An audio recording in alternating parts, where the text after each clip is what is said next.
Ladies and gentlemen, it is my great pleasure to address you on your National Day Against Poisoned Baits.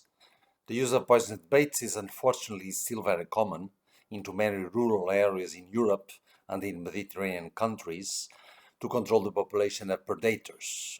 And in some areas, illegal wildlife poisoning even remains one of the most serious threats to conservation today, and is also a threat to public health. As a result, every year, hundreds of wild animals, mainly large carnivores and birds of prey, many of which are endangered, are lost. Poisoned baits can have devastating effects on populations of threatened species like vultures, leading to local and regional extinctions, although these species are not usually the primary target of the poisons.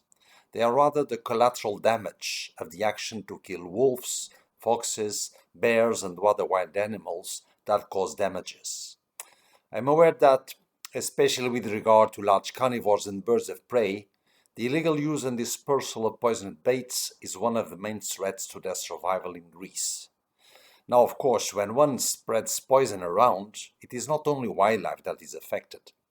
Poisoned baits are responsible for a large percentage of deaths of domestic animals as well, such as shepherd dogs or hunting dogs. And furthermore, the lives of unaware humans may be endangered too, as they may come in contact with poisoned animals or baits, not to mention the harmful effects on the environment, in particular on soil and water quality due to the decomposition of poisoned carcasses. I recall and stress that the use of poison or any other large-scale or non-selective predator control method is expressly forbidden under the Birds Directive in its Article 8 and the Habitats Directive, Article 15, as well as by the Berne Convention.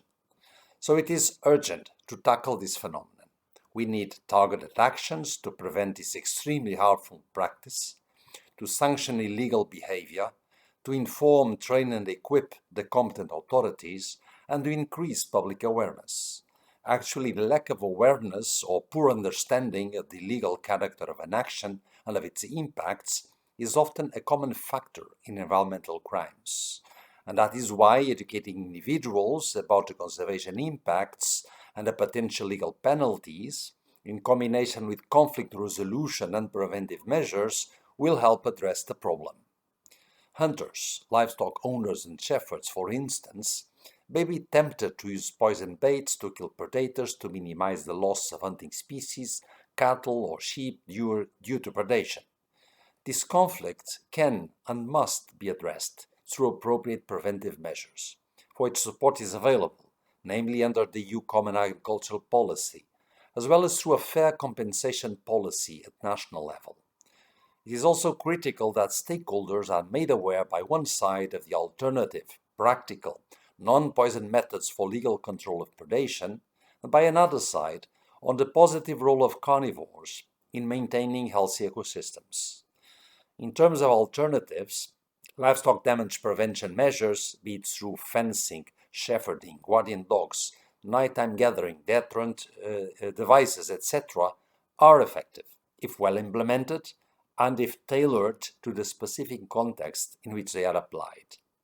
But the main precondition for the success of livestock protection is that there is an acceptance of coexistence with species like wolves and bears in our landscapes and a willingness to adjust some of the farming practices.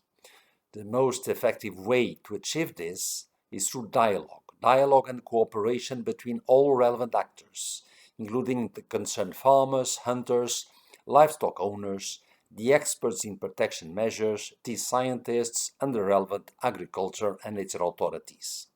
From our side, within the European Commission competences, we will continue supporting member states and stakeholders to design solutions for coexistence in line with the existing legal framework so as to mitigate related conflicts and eliminate the phenomenon of illegal use and dispersal in the nature of poisoned baits.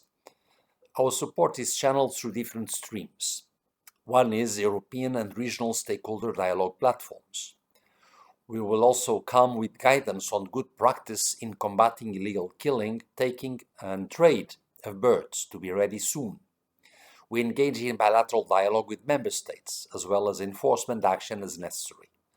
we provide support for prevention measures and coexistence under the EU financial framework for 2021 to 2027, for instance, the LIFE program on the common agriculture policy, and also in the EU state aid rules.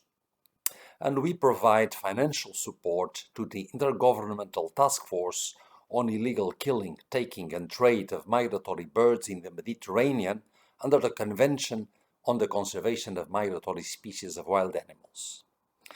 Ladies and gentlemen, learning from past experience is essential.